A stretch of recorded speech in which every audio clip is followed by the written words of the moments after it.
Assalamualaikum warahmatullahi ta'ala wabarakatuh. Ahlan wa sahlan, kaifahaluka adik-adikku dimanapun kalian semua berada. Mudah-mudahan nih adik-adikku tetap dalam lindungan Allah subhanahu wa ta'ala dan tetap dalam keadaan sehat. Nah adik-adikku, ketemu lagi kali ini dengan Kak Fauzan tentunya di Teladan Anak Soleh.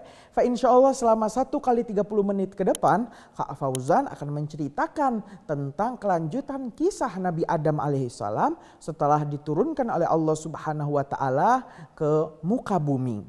Nah adik-adikku, kisah pun berawal ketika Nabi Adam alaihissalam diturunkan oleh Allah subhanahu wa ta'ala ke muka bumi.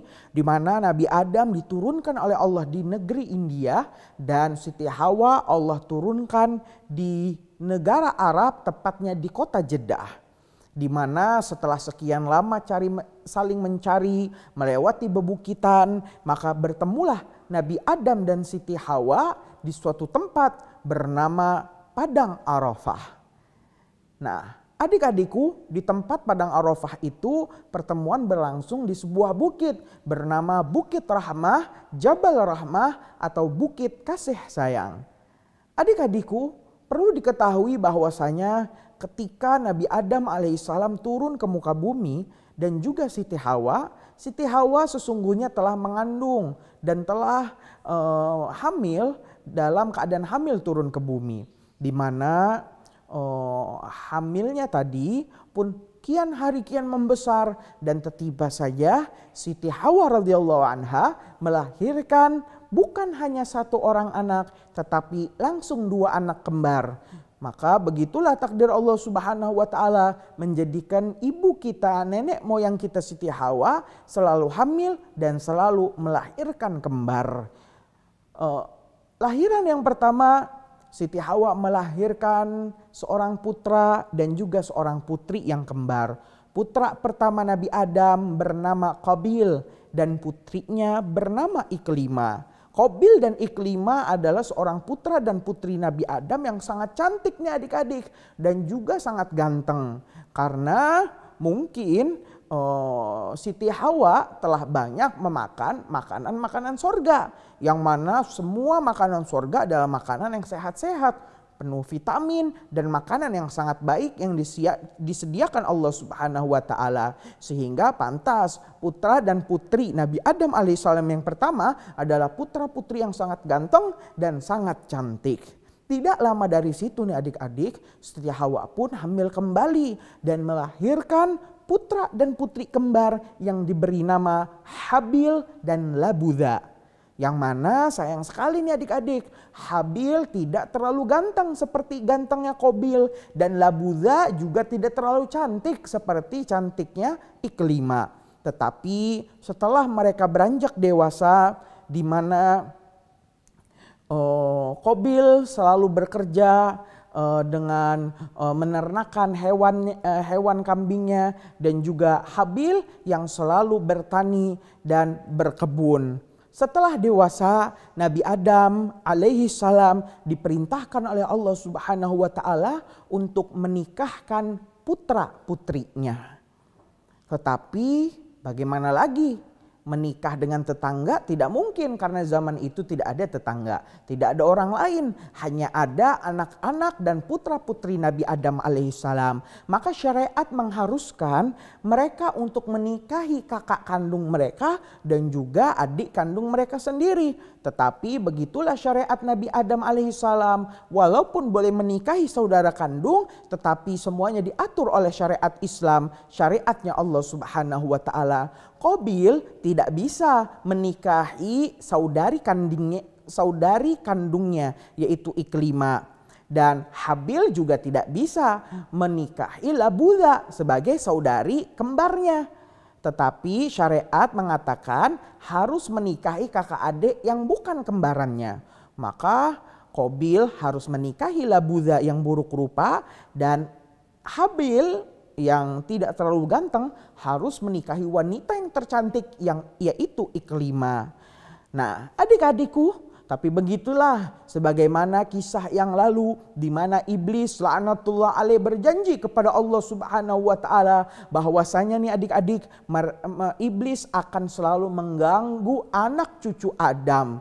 Dan di antara anak cucu Adam adalah Qabil. Di mana Qabil dibisiki oleh bisikan-bisikan iblis yang mengatakan, "Qabil, ada apa engkau menikahi Labuda yang buruk rupa? Nikahi saja saudara kembarmu yaitu Iklimah."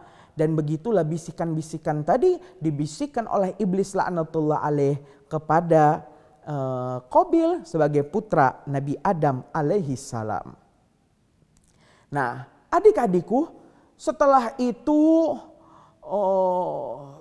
Qabil yang menentang perintah ayahandanya selalu mengatakan tidak ingin menikahi Labuza dan selalu ingin bersaing dengan Habil dalam menikahi Iklimah.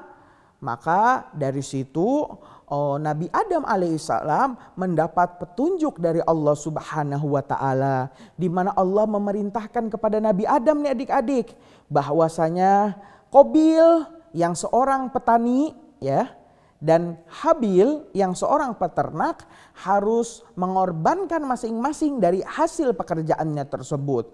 Di mana Qabil saat itu melakukan memetik dedaunan-dedaunan daripada hasil perkebunannya, hanya yang tidak terlalu bagus. Dia berniat menyedekahkan dari hasil yang buruk dari hasil tanaman tersebut. Adapun Habil telah memilih daripada hewan-hewan ternaknya yang paling gemuk dan paling bagus, tidak ada cacat.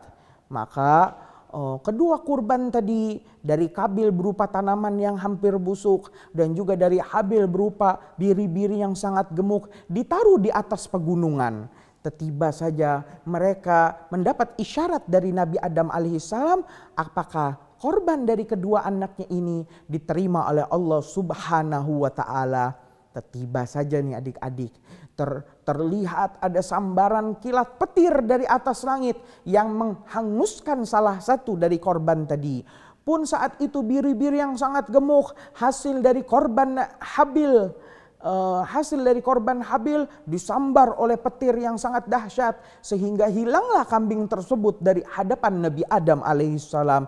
Inilah nih adik-adik tanda bahwa korban daripada Habil diterima oleh Allah Subhanahu wa taala. Adapun sayur mayur yang disediakan Qabil tidak diterima oleh Allah Subhanahu wa taala dengan tidak disambar api yang datang dari langit. Nah, adik-adikku, maka saat itu diputuskanlah dengan tetap bahwasanya hanya Habil saja yang bisa menikahi Iklimah. Nah, adik-adikku, kira-kira bagaimana ya kisah selanjutnya? Apakah Qabil menerima aturan ini? Kalau mau tahu, tetap bersama Kak Fauzan di Teladan Anak Soleh.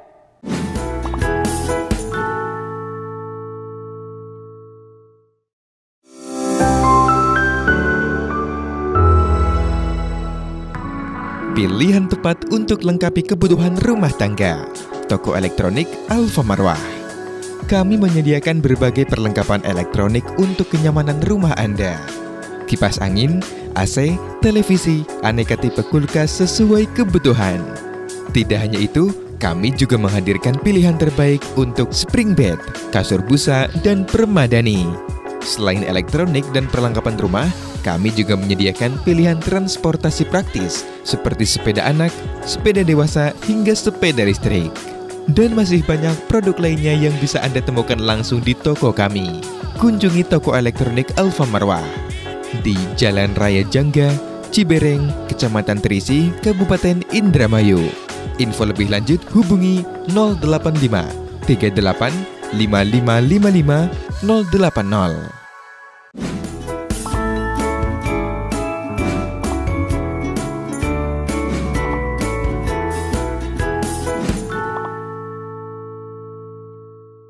Nah, adik-adikku, kisah pun berlanjut di mana dikisahkan nih adik-adik bahwasanya pada saat itu Habil sedang tidur di atas tanah dan berbantalkan sebuah batu yang sangat besar.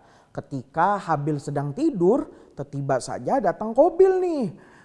putra Nabi Adam yang ganteng dan juga sangat jahat. Qabil saat itu dibisiki lagi oleh iblis, bahwasanya iblis berkata, Qabil, inilah kesempatanmu untuk engkau menyingkirkan sainganmu, yaitu Habil adikmu. Maka saat itu Qabil terhasut oleh iblis. Fawaswasa lahuma syaitan, maka syaitan membisiki kepada Qabil untuk melakukan sesuatu yang jahat, yaitu pembunuhan. Maka saat itu Qabil yang tergesa-gesa langsung saja mengambil batu yang sangat besar dan melemparkan batu tadi ke arah kepala Habil yang sedang tiduran di atas batu yang juga besar. Ketika dilemparkan maka hancurlah wajah daripada Habil putra Nabi Adam alaihissalam. Maka inilah pembunuhan yang pertama yang terjadi di muka bumi. Maka sebanyak apapun manusia yang pernah membunuh, maka dosa pembunuhan tersebut akan Allah transfer dan kirimkan dosanya kepada pelaku pertama pembunuhan, yaitu Qabil. Ketika saudaranya wafat, Qabil pun mulai menyadari, Qabil pun menyesal dan sedih serta bingung harus diapakan daripada jenazah atau jasad saudaranya Habil tersebut. Maka saat itu, ini adik-adik, dikisahkan bahwasanya dalam keadaan bingung, Qabil selalu menyeret dari bagian kaki jasad daripada adiknya tadi Habil, diseret sejauh mungkin dari tempat pemukiman ayahandanya Nabi Adam dan ibundanya Siti Hawa. Ditarik lagi jenazah Habil, diseret lagi, hingga dalam keadaan bingung dan menyesal, Qabil pun menangis sejadi-jadinya dan menyesal dengan dosa tersebut. Sehingga tiba saja Allah Subhanahu wa ta'ala memberikan petunjuk kepada Qabil yang menyesali dari perbuatan dosanya. Allah Subhanahu wa ta'ala berfirman dan bercerita, faba'athahu Allahu ghuraban yabahathu fil ardi. Maka tiba saja Allah Subhanahu wa ta'ala mengirimkan dua ekor burung gagak yang sedang berterbangan di muka bumi. Maka dua ekor gagak ini terlihat oleh Qabil yang kebingungan. Qabil memperhatikan apa yang sedang dilakukan oleh burung gagak ini. Terlihat burung gagak satu ribut dengan burung gagak lainnya. Dalam ributnya itu tiba saja salah satu burung gagak terjatuh dan mati di atas tanah. Dan burung gagak yang masih hidup saat itu langsung menggali tanah dengan paruhnya. Menggali dan tiba saja sang burung gagak yang hidup menguburkan burung gagak yang telah wafat. Melihat daripada hikmah yang dikirimkan oleh Allah Subhanahu wa ta'ala ini adik-adik, maka Qabil pun terinspirasi dan mendapatkan ide untuk menguburkan daripada jasad adiknya Habil. Setelah digali tanah yang sangat dalam, Habil pun dikuburkan. Maka inilah syariat kuburan yang pertama kali yang dilakukan langsung oleh putra Nabi Adam alaihissalam. Maka saat itu Allah Subhanahu wa ta'ala berfirman yang menceritakan tentang apa yang dikatakan oleh Qabil, fa'uwari sau'ata akhi, mungkin aku akan menutupi daripada jasad jenazah saudaraku. Nah, adik-adikku, maka mulai saat itu Qabil tidak ingin kembali ke rumahnya. Qabil takut ditanya oleh Nabi Adam alaihissalam. Maka Qabil saat itu melarikan diri dan hidup sebatang kara. Nah, adik-adikku, ternyata Siti Hawa, ibunda dari Qabil dan Habil, tidak hanya hamil 2 kali saja dan tidak hanya 4 orang saja putra putrinya, tetapi dalam sejarah dikatakan bahwasanya Siti Hawa telah hamil sebanyak 25 kali, yang setiap hamil dan melahirkan pasti Allah jadikan anak-anak yang kembar, yaitu yang berlainan jenis antara putra dan putri. Tetapi di hamil yang ke-25 Allah hanya mengeluarkan seorang putra, dan putra tadi akan menjadi calon dan penerus dari ayahandanya Nabi Adam alaihissalam. Siapakah Nabi ini? Insya Allah kita lanjutkan ya adik-adik pada kesempatan berikutnya. Tetap bersama Kak Fauzan di Teladan Anak Soleh.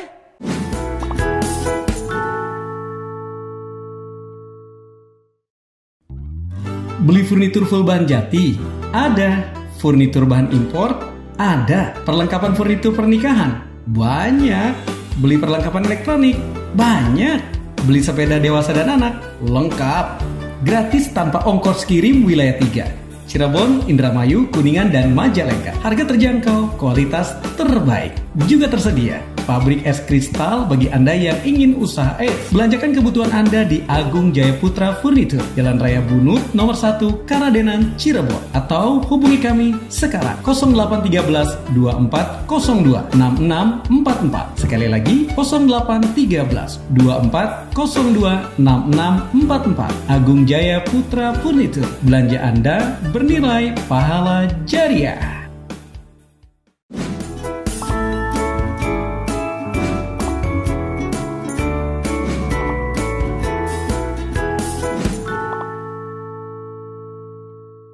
Nah, adik-adikku, maka putra yang menjadi putra terakhir dari kandungan yang ke-25 adalah putra yang bernama Syith alaihi salam, yang juga akhirnya menjadi seorang nabi. Tetapi kita umat Islam tidak wajib mengetahui kisah rinci tentang Nabi Syith alaihi salam karena tidak termasuk dari 25 nabi yang wajib kita ketahui.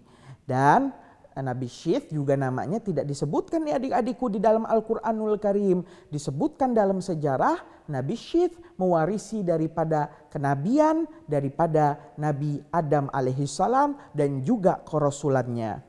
Nah, adik-adikku, maka jelaslah bahwasanya Nabi Adam mempunyai 25 putra dan 24 putri. Yang mana jumlah putra dan putri Nabi Adam dan Siti Hawa adalah 49 orang.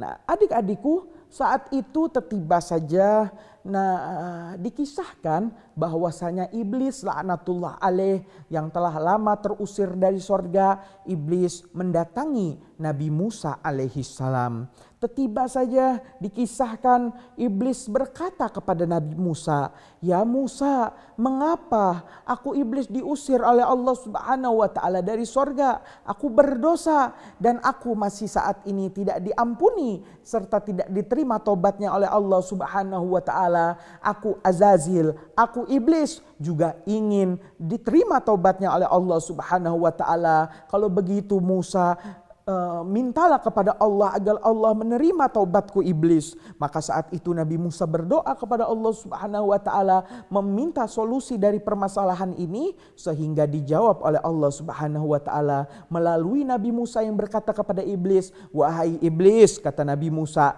"ada cara taubat untukmu." Apa itu iblis? Taubatmu cara satu-satunya adalah engkau datangi kuburan Nabi Adam alaihissalam dan engkau sujud kepada kuburan tersebut. Itulah tandamu mengaku kesalahanmu saat engkau diperintah oleh Allah Subhanahu wa taala dan engkau menolak untuk sujud dan hormat kepada Nabi Adam alaihissalam. Maka datangilah kuburannya dan sujudlah engkau ke kuburan tersebut. Itulah tanda taubatmu. Maka apa adik-adikku jawaban daripada iblis laknatullah alaih? Iblis menjawab, "Aku tidak sudi sujud kepada Nabi Adam sewaktu dia hidup, apalagi aku disuruh sujud kepada Adam sedangkan dia sudah di dalam kubur dan dalam keadaan yang lebih hina." Maka iblis pun menolak bertobat kepada Allah Subhanahu wa taala untuk yang ketiga kalinya. Nah, adik-adikku, selanjutnya adalah jika ada pertanyaan, lantas bagaimana Kak Fauzan cara sujud para malaikat yang diperintahkan Allah Subhanahu wa taala saat itu kepada Nabi Adam alaihissalam? Apakah kita umatnya Nabi Muhammad sallallahu alaihi wasallam dilarang untuk sujud kepada selain Allah Subhanahu wa taala? Sesungguhnya ketahuilah, Allah Subhanahu wa taala langsung yang memerintahkan para malaikat untuk sujud kepada Nabi Adam alaihissalam. Tentu ini bukanlah perbuatan syirik dan perlu diketahui. Sujud kepada Nabi Adam bukan arti sujud yang sesungguhnya. Sebagaimana sujudnya kita di dalam sholat yang hanya boleh dilakukan kepada Allah Subhanahu wa ta'ala. Kita dilarang untuk melakukan sujud kecuali kepada Allah Subhanahu wa ta'ala. Maka sujudnya adik-adik yang dilakukan di luar sholat Selain sujud tilawah dan juga sujud syukur, maka sujud tersebut adalah sujud yang haram dan dosa. Itu termasuk perbuatan maksiat kepada Allah Subhanahu wa taala. Tetapi sujudnya Nabi Adam bukan seperti sujudnya kita di dalam sholat yang mengangkat bagian yang paling rendah dari badan kita ke atas, dan yaitu dubur, mohon maaf majelis mulia, dan kita merendahkan bagian yang paling mulia dari badan kita yaitu kepala di hadapan Allah Subhanahu wa taala. Tetapi adik-adikku, ketahuilah sujudnya para malaikat saat itu atas perintah Allah adalah bagaikan sujudnya atau hormatnya seorang pengawal di hadapan rajanya, atau hormatnya kita kepada bendera sang merah putih. Maka itu dibolehkan dalam syariat Islam, karena itu bukanlah sujud yang dilarang dalam agama kepada selain Allah Subhanahu wa taala. Nah, adik-adikku, begitulah kisah perjalanan daripada Nabi Adam alaihissalam bertemu dengan iblis laknatullah alaih, Nabi Adam bertemu dengan Siti Hawa, dan kisah Nabi Adam bersama Qabil dan Habil. Nah, adik-adikku, Nabi Syith alaihissalam adalah putra Nabi Adam alaihissalam. Nabi Syith pun mempunyai putra, dan putra Nabi Syith mempunyai putra hingga mempunyai satu putra yang juga menjadi nabi dan menjadi rasul yang wajib kita ketahui, yaitu nabi dan rasul yang kedua, yaitu Nabi Idris alaihissalam. Adik-adikku, Nabi Idris alaihissalam diberikan oleh Allah Subhanahu wa taala kemampuan untuk membuat pakaian, kemampuan untuk membaca, dan kemampuan untuk belajar. Selain itu nih adik-adik, kisah yang sangat terkenal adalah kisah pertemuan Nabi Idris alaihissalam dengan malaikat maut, yaitu Izrail. Yang mana telah dikisahkan dalam episode sebelumnya bahwasanya Izrail dilantik oleh Allah Subhanahu wa taala untuk menjadi malaikat pencabut nyawa. Nah, ketika Izrail datang ke rumah Nabi Idris alaihissalam, Nabi Idris pun terkaget-kaget dan berkata, "Wahai Izrail, apakah kedatanganmu ke rumahku ini adalah untuk mencabut nyawaku? Sesungguhnya aku masih ingin panjang umur dan ingin hidup di dunia." Apa jawaban malaikat Izrail? "Wahai Nabi Yuna Idris, sesungguhnya aku datang hanya untuk bersilaturahmi, dan saat ini belumlah aku diperintahkan Allah untuk mencabut nyawamu." Setelah ngobrol panjang lebar nih adik-adik, Nabi Idris saat itu iseng dan berkeinginan keras yang sangat ingin, yaitu Nabi Idris mengungkapkan kepada malaikat Izrail, "Wahai malaikat Izrail, kira-kira bagaimana rasanya mati? Apakah mati sakit? Apakah wafat meninggal itu sakit?" Maka Izrail menjawab, "Aku tidak tahu, tugasku hanya mencabut nyawa, dan aku tidak tahu apakah rasanya sakit atau tidak, karena nyawaku Izrail tidak pernah dicabut oleh Allah Subhanahu wa taala." Maka saat itu Nabi Idris meminta kepada Izrail untuk Izrail saat itu mencabut nyawanya, karena Nabi Idris ingin tahu bagaimana rasanya dicabut nyawa. Tapi malaikat Izrail nih adik-adik tidak punya kemampuan. La haula wala quwata illa billah. Malaikat Izrail tidak punya daya upaya, tidak punya kekuatan kecuali atas perintah Allah Subhanahu wa taala. Maka adik-adikku saat itu malaikat Izrail berkata, "Nabi Idris, aku akan berdoa dulu kepada Allah Subhanahu wa taala." Maka setelah malaikat Izrail meminta izin kepada Allah Subhanahu wa taala, maka saat itu Nabi Idris diberikan izin, dan malaikat Izrail pun mencabut nyawa Nabi Idris alaihissalam dari arah ubun-ubun, dari arah kepala.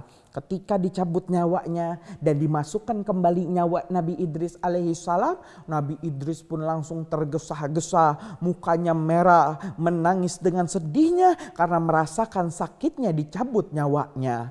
Nah, maka saat itu malaikat Izrail berkata, "Aku hampir saja tidak ingin lagi merasakan kematian." Setelah ngobrol yang sangat panjang, Nabi Idris meminta permintaan selanjutnya. Wahai malaikat Israel, aku meminta kepadamu untuk engkau membawaku jalan-jalan untuk aku dapat melihat nerakanya Allah Subhanahu wa ta'ala. Aku penasaran bagaimana Allah mempersiapkan siksa bagi manusia dan para jin. Maka setelah meminta izin kepada Allah, malaikat Israel pun mengajak Nabi Idris alaihi salam jalan-jalan ke nerakanya Allah Subhanahu wa ta'ala. Saat itu malaikat Idris disambut oleh penjaga neraka, yaitu malaikat Malik, yang tidak ada senyum di wajahnya dan tidak pernah tersenyum seumur hidupnya. Maka saat itu Nabi Idris melihat di dalam neraka bagaimana anak buah malaikat Malik, yaitu malaikat Zabaniyah, yang dalam Al-Quran dikatakan alaiha tis'ata asyar. Di dalam neraka terdapat 19 malaikat anak buah daripada malaikat Malik. Yang mana malaikat Zabaniyah menyiksa orang-orang di dalam neraka. Maka ketika masuk neraka, Nabi Idris mencoba salah satu siksaan yang paling ringan, yaitu memakai sendal besi. Ketika dipakai, ubun-ubunnya pun terbakar. Maka Nabi Idris melepas sendal tersebut dan langsung ingin keluar dari nerakanya Allah Subhanahu wa ta'ala. Ketika Nabi Idris sampai di bumi, Nabi Idris pun meminta permintaan selanjutnya. Nabi Idris berkata, malaikat Israel, aku ingin agar engkau mengajakku masuk ke dalam surganya Allah Subhanahu wa ta'ala. Setelah malaikat Israel meminta izin kepada Allah Subhanahu wa ta'ala, maka dibawalah Nabi Idris masuk ke dalam surganya Allah Subhanahu wa ta'ala. Pintunya terlihat terbuat dari cahaya. Penjaganya bernama malaikat Ridwan. Masuklah Nabi Idris, dan saat itu Nabi Idris melihat huril ain, bidadari-bidadari sorga. Melihat wildan, anak-anak kecil yang selalu melayani ahli sorga. Melihat para malaikat dan melihat kenikmatan di dalam sorga. Seketika itu waktu pun habis. Maka saat itu Nabi Idris diminta oleh malaikat Israel untuk keluar dari surga.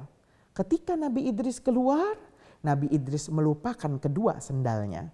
Maka Nabi Idris meminta izin untuk masuk kembali ke surga untuk mengambil sendalnya. Maka diizinkan oleh malaikat Israel. Ketika Nabi Idris masuk ke dalam surga, Nabi Idris tidak mau lagi keluar dari sorga, dan malaikat Israel pun pasrah dengan keputusan Nabi Idris alaihi salam. Maka begitulah dalam sejarah dikatakan hingga saat ini ada 4 nabi yang masih hidup. 2 hidup di langit, yaitu Nabi Isa alaihi salam dan juga Nabi Idris alaihi salam, dan 2 hidup di bumi. Yang satu hidup di hutan, yaitu Nabi Ilyasa, dan yang satunya hidup di laut, yaitu Nabi Khidir alaihi salam. Allah Subhanahu wa ta'ala berfirman, bal rafa'ahullahu makanan aliyya. Akan tetapi aku jadikan Idris alaihi salam berada di tempat yang tinggi. Begitupun dalam kisah Isra Mi'raj dikisahkan Nabi Muhammad SAW bertemu Nabi Idris di antara langit-langit dunia. Maka saat itu jelaslah Nabi Idris tetap di dalam surganya Allah Subhanahu wa ta'ala dan hidup kekal abadi. Nah, adik-adikku, tak terasa sudah 1 kali 30 menit Kak Fauzan menemani adik-adikku semuanya dengan kisah lengkap Nabi Adam dan juga Qabil dan Habil serta kisah Nabi Idris alaihi salam. Jangan khawatir nih adik-adik, insyaallah kita akan ketemu lagi pada jam dan acara yang sama, tentunya masih dengan Kak Fauzan di Teladan Anak Soleh.